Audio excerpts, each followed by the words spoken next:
Assalamualaikum warahmatullahi wabarakatuh. Nah, selamat datang kembali pada anak-anakku. Kita bertemu lagi di pelajaran ekonomi di materi pembahasan soal PTS Part 2 gitu. Bagi yang belum menonton soal PTS, pembahasan soal PTS Part 1, silahkan tonton dulu videonya karena ini sambungannya ya. Terus itu sangat bermanfaat sekali, sangat berfaedah sekali untuk kalian kalau kalian menonton video ini. Kenapa? Karena soal-soal yang ibu gunakan itu selalu digunakan kembali gitu di PAT atau PAS berikutnya gitu. Jadi soal ini kemungkinan besar akan selalu muncul lagi gitu. Nah, agar kalian tahu bagaimana cara untuk mengisinya, jadi kalian harus tonton dulu pembahasan soal PTS Part 1. Nah, kita langsung aja masuk ke materinya, pembahasan soal PTS Part 2. Kita masuk ke nomor 11 ya. Kan kemarin udah 1 sampai 10, sekarang nomor 11. Ya, ini dia soalnya. Di sini soalnya itu nomor 15, tapi kalau di Google Form kalian itu soalnya nomor 11 sebenarnya ya, soalnya nomor 11. Nah, soal nomor 11 itu mengenai daerah Jepara terkenal sebagai daerah penghasil ukiran berbagai perlengkapan rumah tangga. Bahkan sudah menembus pasar internasional. Nah, berarti kita ketahui bahwa usaha ini sangat maju ya. Itu yang harus digarisbawahi yang pertama. Di sisi lain menghasilkan banyak limbah kayu dari kegiatan tersebut. Pak Budi memanfaatkan limbah tersebut sebagai bahan pembuatan kerajinan replika. Kegiatan yang dilakukan oleh Pak Budi merupakan pemecahan masalah pokok ekonomi modern adalah, nah, masih ingat ya bahwa masalah pokok ekonomi itu yang ada what, how, yang kayak gitu. Itu masalah pokok ekonomi modern. Nah, berarti masalah pokok ekonomi modern apa yang dipecahkan oleh Pak Budi dari kegiatannya Pak Budi? Tadi kan masalahnya di sini menghasilkan banyak limbah kayu. Nah, ini bisa jadi apa nih limbah kayu? Nah, Pak Budi memanfaatkan limbah tersebut sebagai pembuatan kerajinan replika. Kita lihat ya pilihannya. Yang pertama masalah pokok ekonomi modern itu adalah barang apa yang akan diproduksi. Nah, ini masuk nggak yang A? Barang apa yang akan diproduksi?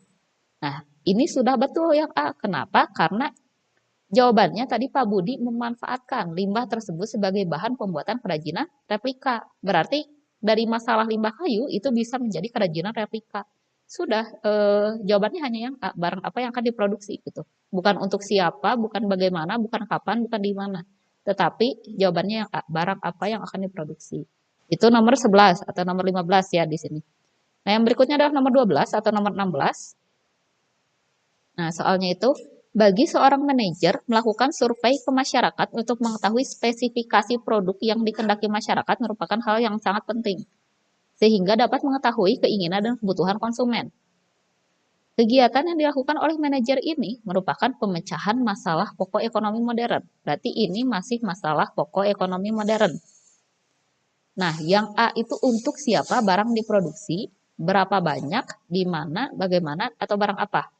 Di sini kan melakukan survei untuk mengetahui spesifikasi produk. Berarti si manajer ini ingin tahu barang apa yang saat ini diinginkan oleh konsumen gitu. Nah, berarti manajer ini sudah memecahkan masalah pokok ekonomi modern yang untuk siapa barang tersebut diproduksi.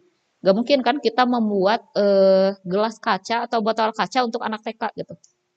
Kenapa ya? Karena anak TK itu tidak mampu untuk menggunakan barang-barang yang terbuat dari kaca gitu, bisa pecah dan bisa melukai si penggunanya. Berarti untuk siapa itu sangat penting. Berarti kalau kita sudah tahu targetnya untuk anak TK, kita buatnya botol plastik. Gitu ya. Nomor 16 jawabannya A atau nomor 12 itu jawabannya A. Untuk siapa barang diproduksi. Pertanyaan yang berikutnya nomor 13. Seorang pengusaha handicraft ingin mengembangkan produk sehingga banyak permintaan di pasaran. Untuk memenuhi permintaan tersebut, pengusaha menambah mesin dan tenaga warga dari lingkungan sekitar.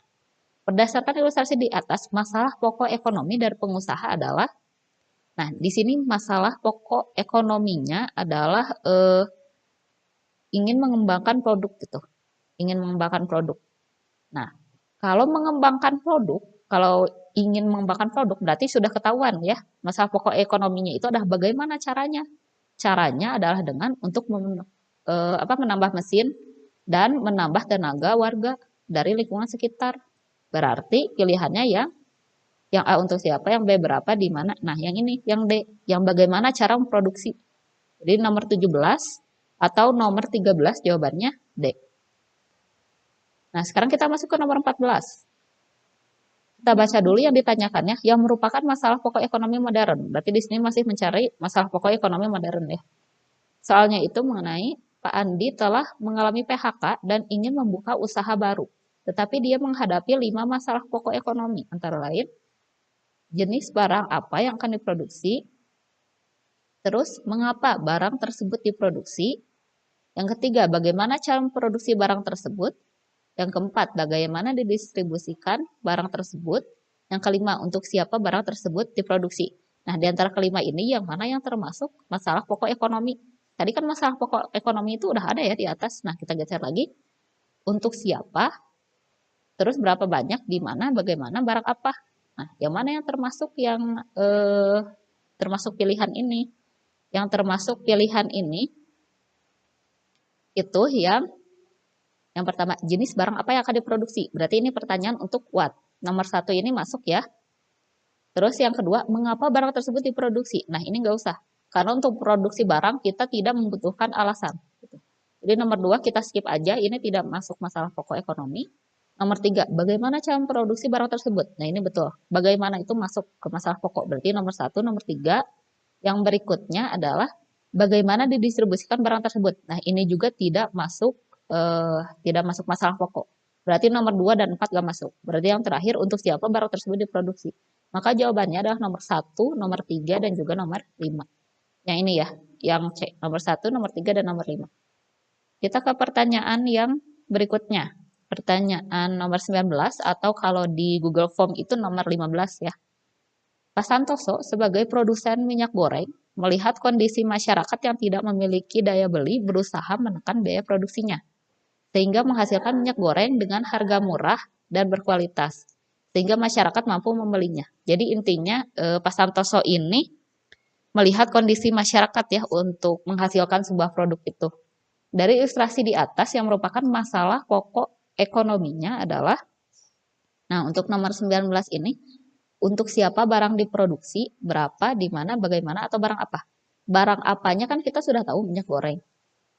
Nah, sedangkan berapa banyaknya juga di sini menyesuaikan dengan kondisi daya beli masyarakat.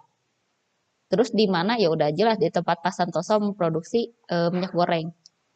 Tetapi di sini adalah untuk siapa? Kenapa? Jawabannya untuk siapa? Karena melihat kondisi masyarakat. Berarti Pak Santoso ingin membuat produk yang sesuai dengan kondisi masyarakat. Jadi jawabannya adalah untuk siapa barang diproduksi. Ini sama halnya seperti manajer tadi yang ingin mengetahui barang apa yang diinginkan oleh konsumen. Jadi nomor 19 atau nomor 15 di Google Form itu jawabannya adalah A. Nah, kita masuk ke nomor 16. Nomor 16 atau nomor 20 ya di sini. Perekonomian di negara X berjalan sesuai dengan harapan pemerintah, di mana distribusi pendapatan secara adil dan merata. Dalam negara tersebut, inisiatif dan daya kreasi perorangan tidak berkembang, serta hak milik tidak diakui. Nah, ini udah mulai ketahuan ya jenis-jenis jenis-jenis sistem ekonomi apa.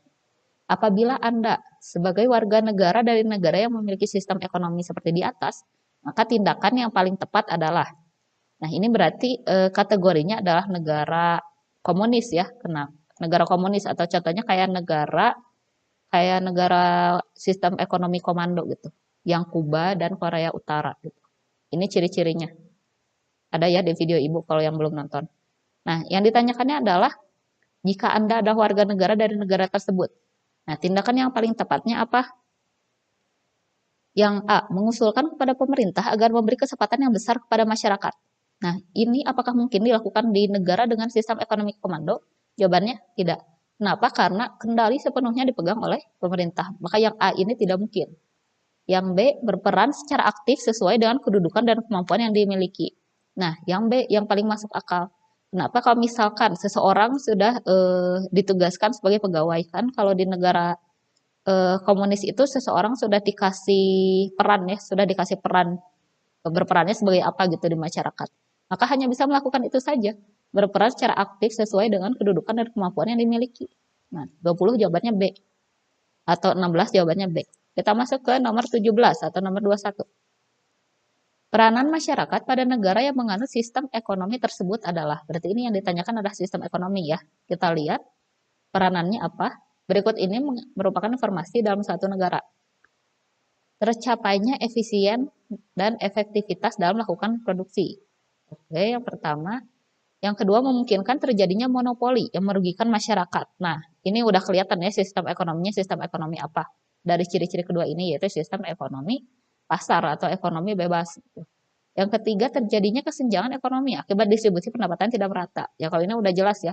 Karena sistem ekonominya bebas, yang kaya semakin kaya, yang miskin semakin miskin. Yang berikutnya, individu bebas berekonomi sesuai keahlian dan keterampilannya. Nah, kita lihat yang termasuk kepada sistem ekonomi bebas peranan masyarakatnya mencari keuntungan sebesar-besarnya tanpa melihat peraturan yang berlaku. Nah, ini bisa saja dilakukan, tetapi ini tidak etis ya. Berarti nomor A salah. Yang B mengikuti segala peraturan dan petunjuk dari pemerintah dan kegiatan ekonomi. Yang ini jawabannya salah. Kenapa? Karena pemerintah tidak ikut andil dalam sistem perekonomian bebas. Yang ketiga, memiliki sebanyak mungkin faktor produksi untuk menyejahterakan keluarga. Yang ini juga kurang ya, kenapa? Karena ya tadi, memiliki sebanyak mungkin faktor produksi itu kan membutuhkan banyak modal gitu. Jadi terkadang tidak bisa dilakukan oleh satu pihak saja.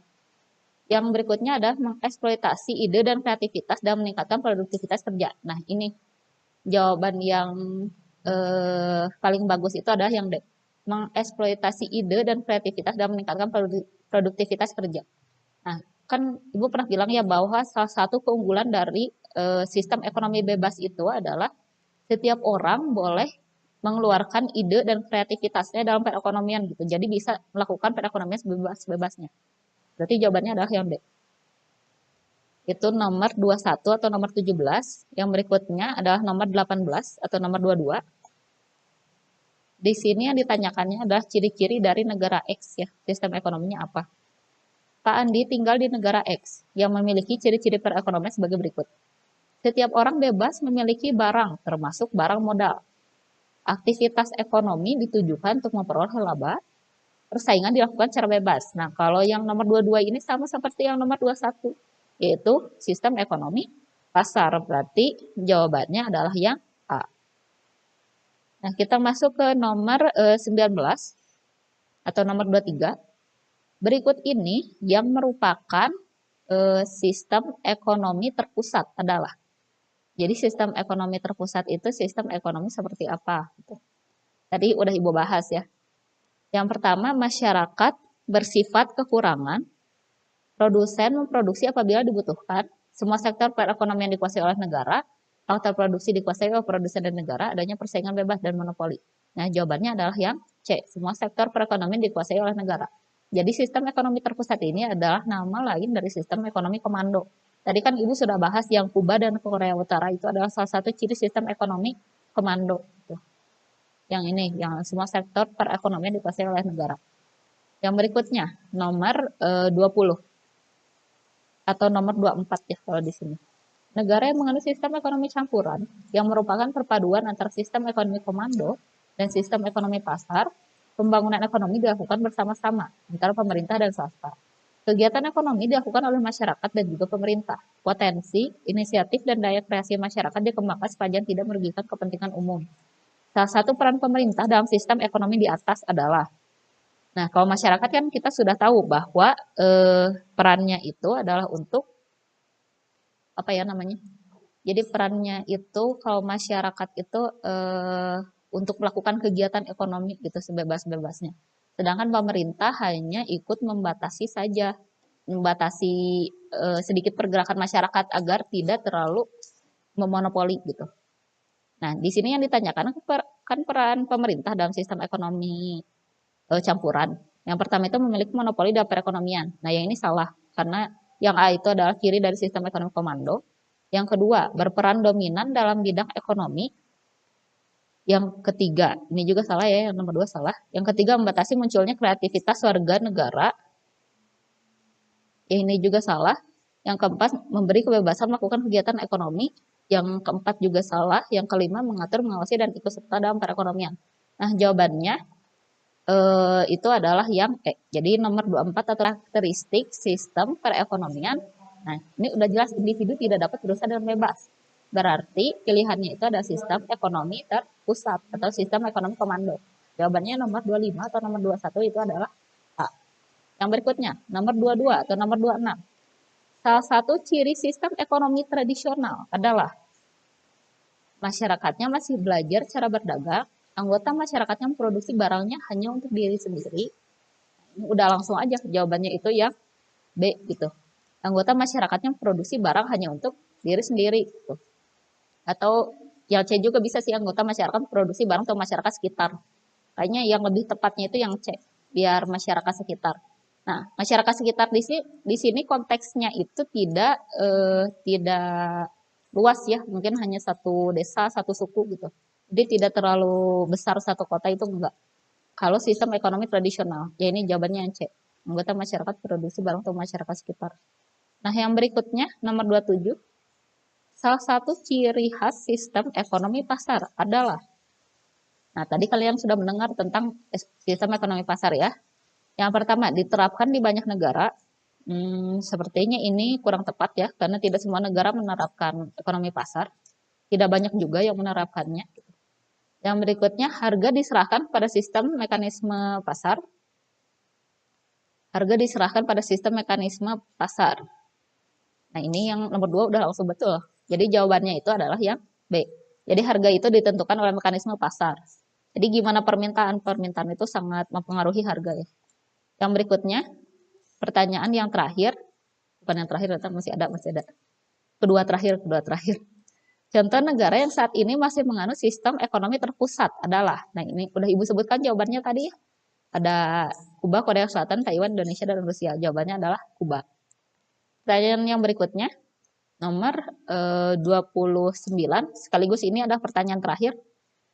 Di bawah ini termasuk sisi positif dari sistem ekonomi terpusat adalah, yang pertama, pasar barang dalam negeri berjalan lancar. Yang ini kurang ya, kurang. Ini nomor 1 kurang. Bisa saja masuk ke sistem ekonomi terpusat tapi kurang gitu. Yang kedua, relatif mudah melakukan distribusi pendapatan yang merata. Nah, nomor 2 betul.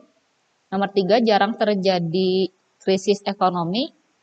Nomor 3 juga betul. Nomor 3 betul. Nomor 4, setiap individu bebas memiliki kekayaan. Nomor 4 salah. Nomor 5, muncul barang-barang bermutu tinggi. Nomor 5 salah. Berarti yang bisa masuk yang nomor 1 ini walaupun kurang juga, tapi ini memang salah satu ciri dari sistem ekonomi terpusat ya. Jadi yang masuk itu ada 1, 2, dan 3. Ada nggak jawabannya? Ini ada yang B. Jadi nomor 25 atau nomor 29 di sini jawabannya adalah B. Nah, sekian pembahasan materi PTS kali ini. Terima kasih yang sudah menyimak video ini. Pelajari terus soal-soalnya ya, karena soal-soal dari Ibu itu selalu muncul gitu. Soal Ibu itu sebenarnya nggak sulit ya, tapi selalu muncul gitu. Jadi sering dipelajari ya. Terima kasih sudah menonton video ini. Sampai jumpa di video pertemuan yang berikutnya. Kalau misalkan kalian masih bingung atau ada yang ingin ditanyakan, silahkan tuliskan saja di kolom komentar postingan Classroom ini. Terima kasih. Wassalamualaikum warahmatullahi wabarakatuh.